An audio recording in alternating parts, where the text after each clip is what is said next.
Welcome back, everybody. You got Will and I Man here from the Block Runner MetaZone, Roby and MScribe, and today we're going to be talking about what's going on with Bitcoin. What about Bitcoin, dude? Yeah, I mean, Bitcoin? well, not Bitcoin, but the ecosystem of Bitcoin. Right. Not the miners. We're talking about Ordinals. That's right. And a little bit of runes and what the hell's going on in there? Yeah, Because we've been talking about this stuff for a little more than 2 years now. that's right. 2 years, a month ago. Yeah, and it feels like sentiment couldn't have gotten any lower than what it is right now. That's what it feels like. Yeah, I agree. I mean, that's for a lot of reasons, right? I mean, macro conditions kind of suck. The whole crypto space is kind of down. Yeah, it's so weird. Tariffs are really destroying the planet. I would have Yeah. never guessed. Yeah, but that's starting to alleviate a little bit, I guess. So Yeah. remove the macro stuff and just center in on what's happening on Bitcoin, right? The original core thesis being Bitcoin is the shit, right? I heard. It's pretty expensive.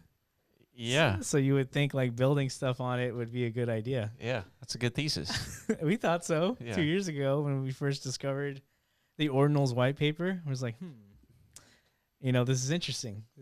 It's probably a good idea to iterate some type of new mechanism to issue new creations on top of Bitcoin. Yeah, that was when Bitcoin was around 15,000, give or take. Really? Was that low? Yeah. Yeah, it was pretty bad. It was during the real depression era, Yeah. Post FTX collapse. Yeah. It was like, man, how the hell are we going to get out of this trench? So we saw Ordinals. It was like, you know what? This has a hopeful proposition. Yeah. Something we haven't seen before. We've seen, cycles come and go outside of the bounds of Bitcoin's Yeah, but even then, we always ecosystem. said, what can you create with Bitcoin that you cannot create somewhere else? Even then. Yeah. And because we've seen pictures on chain before. It's true. We've seen fungible tokens before. It's true. Yeah, so when we saw Ordinals, it's like, oh, okay. So we're going to just run it again, aren't we? Yeah, exactly. Yeah. That's what it seemed like, and it was working for a while, right? We were running it again. People were doing JPEGs. Yep. Some of them were being sold for a lot of money. Some of them were free, whatever. They were doing their number go up technology type stuff. Mm-hmm. But at some point, as we predicted, I think the market's going to eventually desire more than just running it all over again. Yeah. Right? Yeah. Yeah. All right, so let's take a look at what is going on here. So we're looking at Magic Eden and Taproot Wizards. They did their mint, and they minted out, and right now their mint was at 0.2, and it's down roughly 25%-ish. Yeah, so as a result, I don't know what view you're looking at, but it's definitely not sorted correctly. It's on the day. Okay, well, it's not sorted by volume, is it? I think it is. Yeah. What the hell? 14 Bitcoin in volume. Oh, because you're looking at all the chains. You're not on Bitcoin. Oh, I see. Here. I was going to say, what the hell is Here we DeFi go. Dungeons, dude? I never heard of that. This is Ordinals. This is what we're looking at. This is the more bleak of a picture we were That's only down technology. right now in these days following the Taproot Wizards come out party, I guess. Yeah. Yeah. So, yeah. So we're going to talk about that. Yeah, things going down. I mean, when things go up, they go down. I don't think it's an indictment of any project, but it is interesting to see that almost everything is down in Ordinals. But continuing on, we're looking at the chart here. Let me kind of zoom out. There we go. Of Ordinals mints, and you guys can't really see that, but I'll zoom in. And then sometime in May of 2024, almost a year ago, sort of leveled off and no more mints occurred, roughly. Yeah, this is basically when runes kind of entered the town square, right? Yeah. So per huge debate, kind of bifurcated the liquidity a bit within the ecosystem, and people kind of lost centering around what it is this Bitcoin ecosystem should be focused on or whatever. And as a result, the Ordinal space hasn't really ever recovered since. Right? That is interesting. I mean, Ordinal is created by Casey. Casey creates runes. Runes around the time it launches, Ordinals just dies. Basically. In terms of new mints. Yeah. So what gives, right? If we're saying the original premise of we should be building interesting things on Bitcoin, because why not? It's a very valuable chain, right? It has some interesting intrinsic properties to it that other chains do not share. Right. What is the proper way of elevating that or taking advantage of that, right? Yeah. So we'll get into that here pretty soon. All right, moving on. Magic Eden again. Dog runes. Speaking of runes. Yeah, market cap 163 million, so that's down heavily. Yeah, that was the top rune. Still is the top rune, but yeah, I mean, the whole ecosystem in its complete like gutter state, I would say. Yeah. So it's not good, right? Times, it's Or depends rough. on your perception, right? Either this is like the opportunity of a lifetime to get into, again, something that is so down bad, so down heavily. Yeah. And if you have that conviction, that original core thesis, like, that's where opportunity meets, right? Yeah, but that's the thing. A lot of things are down bad. Like, Yeah, so how do you pick? yeah, Bored Apes. They went as high as 150 ETH. Today they're at 15 ETH. That's a 90% sucker punch, dude. Correct. Oof. Actually, that's worse than a sucker punch. That's like death of 1,000 needles because it took a while for that to kind of like dump down. That's true. This was like a overnight dump. What? Like just the whole Ordinals ecosystem. No, this is also a slow bleed. Not as slow as Bored Apes. Of course so. not as slow. This is like a whole cycle in like 6 months.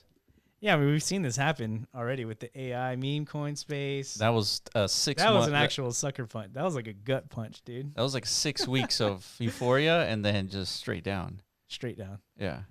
Yeah, meme coins too. So the market's definitely brutal these days, but nonetheless, death of 1,000 cuts. But there is something to be hopeful here, right? With Odin, some like good metrics. Yeah, Odin.fun is at an all-time high. Bitcoin DeFi is literally taking place on Odin, powered by the ICP, Internet Computer. And it looks like here, CKBTC, so that's 76 Bitcoin, I guess, in volume? Yeah. Deposits. Oh, deposits. And then this one has 291 CKBTC, so 291 Bitcoin deposits. So yeah, that's growing. And then another look at the platform here. We definitely have activity. Some green numbers, dude. Yeah, I typically like to sort of by market cap whenever you're trying to like look at what's happening on Odin, but there's definitely like signs of life. It's not as active as it once was. But Yeah. I mean, I think it's people are, or the market, I guess, is starting to really make it obvious. Like this is the type of user experience that I think people are seeking. Yeah. Right. Even though this isn't necessarily something true and close to the heart of Bitcoin. Right. Yeah. It's Bitcoin enough, apparently. Yeah. So this is kind of the period the ecosystem of Bitcoin is in, is like, it's rife for disruption, primed for it, actually. Yeah. Where now you could start to challenge these like the OG ethos of like, Bitcoin on-chain maximalism. Like if you have any facet of your application or platform or protocol, whatever, that's like not 100% fixed onto like the main chain itself. Yeah. Then it's like non-viable, right? But Odin's proving otherwise. Yeah, correct. All right, Layer 1 Foundation coming in. We're thrilled to announce BRC20 lead maintainer team Best in Slots just released the BRC20 programmable module. So this is a thing has been postulated for almost a year. Time. Maybe even longer than Longer than that, maybe, yeah. I remember looking at the black and white something? Black boxes? White boxes? I don't know, dude. It was like a black and white model. Maybe they were called modules or something. I think, yeah, black and white modules. That's what it was. Where you're supposed to propose like, different implementations of programmability for the protocol, and then it would go through some sort of like checks and balances process or something. I don't know. It was very complicated, but I don't think that ever really fully, maybe it like was implemented, but like in a very MVP fashion. And then there was like a whole lot of nothing. And then like Unisat kind of bifurcated away to Fractal. Yeah. And then we're like, what the fuck? Yep. What's now what, guys? But here we are. We're finally at a point where something is happening, right? Yeah. So BRC 2.0 now live on Bitcoin Signet. And so developers can now build any number of applications using BRC20's Turing Complete Indexer on Signet. True DeFi on Bitcoin L1 is finally here. Well, it's been here, guys. Yeah, it's been here, but it's fine. Yeah. Best in Slots, they are selling NFTs called the Golden Ones and the Celestial Ones. Yeah, so I incorporated this in here just because it's not the first time we've seen like protocol maintainers / proposers, follow up these types of announcements with some sort of NFT launch, right? I mean, we saw it with what we're about to talk about. Udi and his OpCat, like roadmap. It's like, here it is, lads. Yeah. And I'm pretty confident I'll have this delivered by 2024. Here we are in 2025 talking about this thing. We don't have OpCat. So, Yeah. but nonetheless, I could still say these things and, you know, And sell pictures. Sell pictures to you and you will buy, right? Yeah. So? Yeah, so golden ones, there's 1,000 of them, 272 minted and 9,600 minted. So, but it looks cool. I mean, the art is pretty interesting. Generative art. That's definitely like the jazz on Bitcoin. That does look cool. Yeah, yeah. Looks very celestial. It does.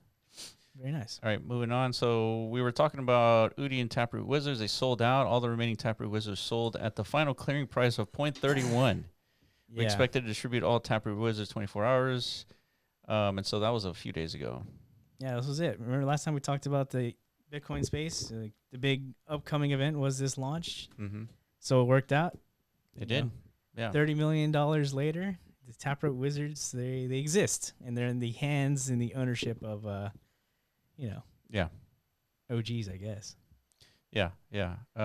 So this included entangled cats have been returned to their owners. So part of like the mechanism to mint at half the price, you needed to acquire these quantum cats, entangle them. Which is like a dead or an alive one, right? Yeah.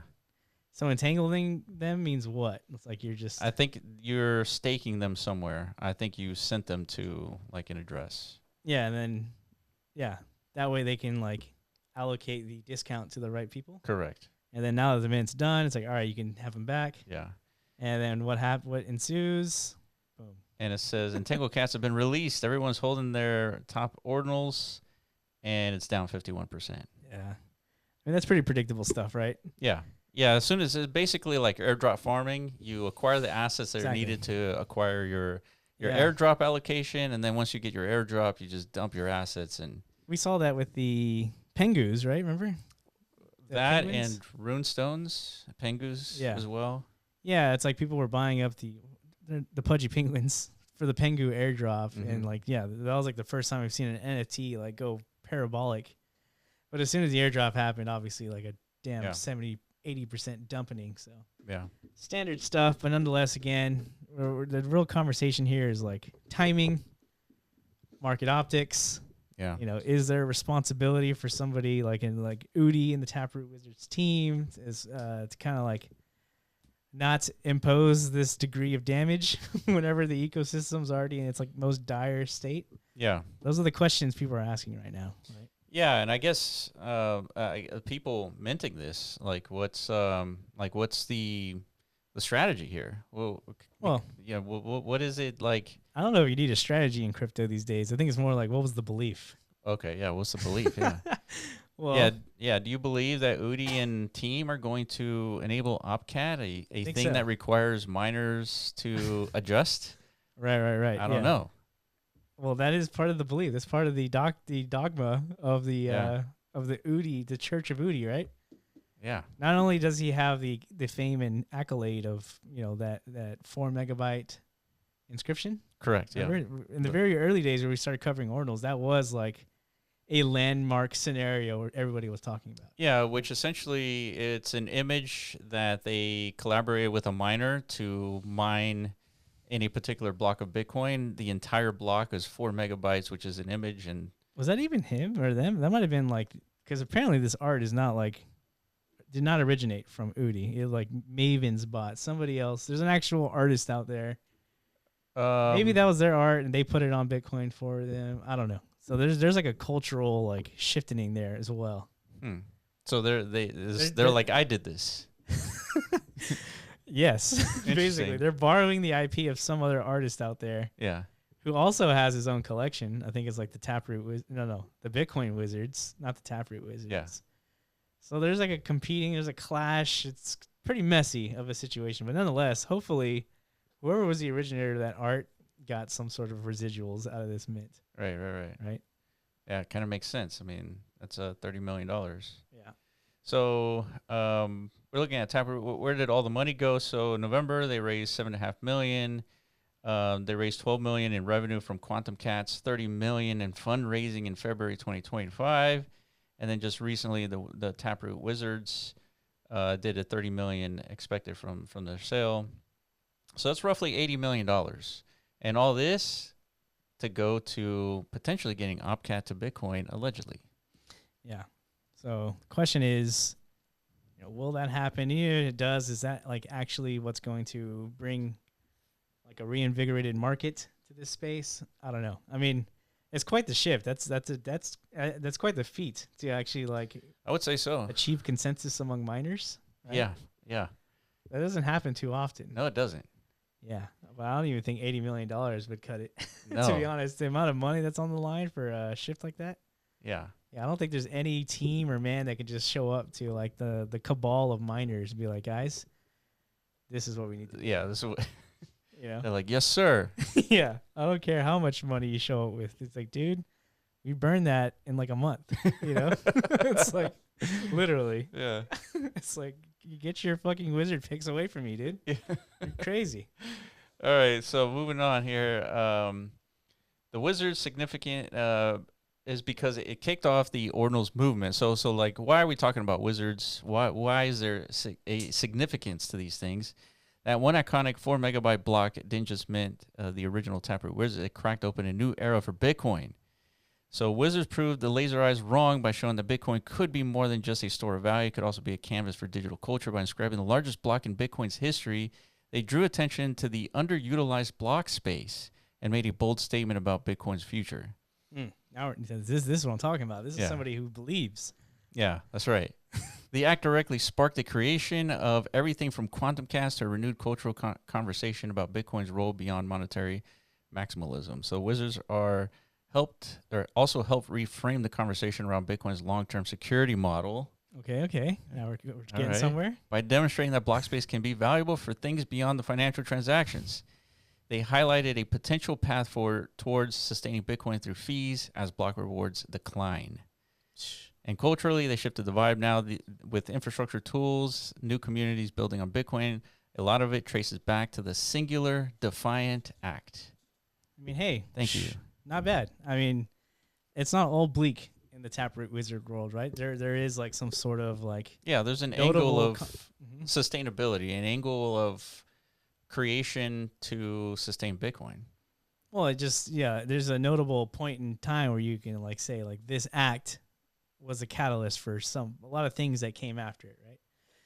But by explaining that, it brings up a lot of interesting core beliefs that we have for the things that we've been contributing to the space, namely the new utilization of Bitcoin block space for new utilities, which a la DMT, but also the sustainability dilemma that Bitcoin at some point will face, right? Yeah, I think we're going to make another video about that go into a little details and kind of showcase how bleak that is, right? Looking at all the mempool blocks. Yeah, I mean, we're going to record a podcast here probably soon. Maybe we'll talk about it. We talk about this pretty frequently, actually. So we do. More videos but in this case, like Bitcoin hasn't had a lot of transactions recently, and it's becoming more often. Agreed. Despite the fact that, someone like Michael Saylor is buying, 20,000 Bitcoin on a weekly basis, it seems like. Yeah, and nobody's using the damn thing. And nobody's using it. Yeah, that's kind of weird. Kind of a problem, eh? Yeah. But Nicola, shout out Nicola. Yeah, he says by TRAC, NAT, and Bitmap, then wait. They'll outperform 99% of other assets on the Bitcoin chain. So now we're entering into a whole new territory, right? Ordinals is interesting. The Bitcoin ecosystem is like, there's this surface level where like you see these like events happening like Taproot Wizards or OMB launches, maybe a bunch of people screaming, dog, go to moon. Like this is like what's happening at the surface of the Bitcoin ecosystem. But if you tap underneath it, you start to discover... Tap. That's right. You tap underneath it, you start to discover this thing called the substrate layer, which is like a DMT-based universe, right? Which is like largely undiscovered because of what's happening at the surface. It's like all the shit we've seen happen before. JPEGs, meme coins, all these things that exist everywhere, elsewhere. Right. But if you're able to crack through these things, which are very noisy at times, they seem like this is the stuff that's happening on Bitcoin. You discover a whole new universe. We were mentioning earlier in the video that what can you do on this chain? So people build these L1s, L2s. what can you do on these chains that cannot be done on other chains? And in the case of Bitcoin, it's DMT. It's a thing that hasn't been done before on any other chain, and it also doesn't make sense to be done anywhere else besides Bitcoin. Correct. Yeah. All right, so we'll get into that in a second. But TRAC network staking goes live at 6 p.m. UTC today. So a few hours ago, you can stake your TRAC token for TRAC 2.0, which is going to enable a whole new network significantly faster and then allow developers to build user-friendly apps. Yeah, this is important because TRAC was one of the starting fungible tokens on Bitcoin that it's actually delivering on its like fundamental value propositions. Man, we called that at a 200,000 market cap. Yeah. So this thing has tremendous upside potential, and like you're saying, it's going to activate and enable specifically for us like some new possibilities, right, to further enhance the DMT ecosystem. Yeah, so you'll be able to stake your TRAC BRC20 to upgrade to the native TRAC network token, which is essentially TRAC 2.0. And then if you do that, you'll be earning tap rewards as a yield. So no withdrawals once staked, and staked BRC20 tokens permanently removed from the BRC20 market, and then upgrade is voluntary, not mandatory. Definitely go through all this, guys. It's pretty lengthy. Yeah. And there's a Medium article at the end. Really explains and breakdowns, the whole thing, the whole process that's happening. Yeah. But again, that's the infrastructure like backbone to the DMT ecosystem. That's right. So it's important to start there if you like really want to get like an all-encompassing understanding of how block data is being sourced on Bitcoin, and like patterns are identified, and therefore like through the magic of indexing can be utilized for the production of a new asset class. Yeah. Start there. Start at the base, which is like TRAC and tap. Yeah. Right? How? Yeah. That's how it works. Yeah, so we're looking at a tweet here by NatGMI. It says fees are what will make securing the network sustainable once Bitcoin subsidy isn't enough. So fees isn't enough, right? So fees are the thing that's supposed to sustain Bitcoin, but somehow we are not convinced. And if you look at here, go through the mempool.space, and just scroll through the blocks, and you'll see eventually you'll find a large section that has unfilled blocks. So what's happening there? No one's using the network. So basically, no minting. Yeah, no minting, no people no transfers. Moving around Bitcoin. It's just literally. It looks like a store of value asset, dude. Or vapor chain, whichever you want to. I want to call it a store of value. I'm sure there's a lot of people on Earth, a lot of institutions and governments at this point. Let's call it store of value, guys. Who don't want to like pay attention to this part. Right, they don't want to like bring light to what's actually happening on chain, right? Right. Because that throws a wrinkle at your belief. Yeah. What's interesting here is that you can have a $2 trillion asset where nobody's using the network. $2 trillion network, nobody using like the underlying asset. So we need to break that down deeper on the podcast. Like, how is this happening, right? Yeah, this is psychology, dude. Yeah, but nonetheless, so Nat is here to hopefully contribute a new vector of contribution, right? Yeah, and if you guys didn't know, if you guys don't know what NAT is, definitely go back a few videos. We explain what NAT is, and this token powered by TAP and DMT, it is being directed to the miners as a second subsidy to Bitcoin. So we believe NAT is going to contribute to the sustainment of Bitcoin. 100%. All right, so moving on, Big Noodle here says pre-launch alert, OG passes are dropping April 1st, so that is tomorrow. Big Noodle is launching our AI project coin. OG passes sale provides the liquidity, and you get incredible perks. So OG passes and raising liquidity to do LP, and you get 3x coins for heroes that you already have, and your new here you can score up to 2x with so the OG this is pass. a DMT project that's bringing AI agents into the ecosystem. So it's important to keep in touch with Superfan here. Definitely recommend joining his Discord if you want like actual deets here. But nonetheless, if you're interested in the intersection between Ordinals and DMT and AI agents, that's the project to follow. So definitely get involved into that Discord. Yeah.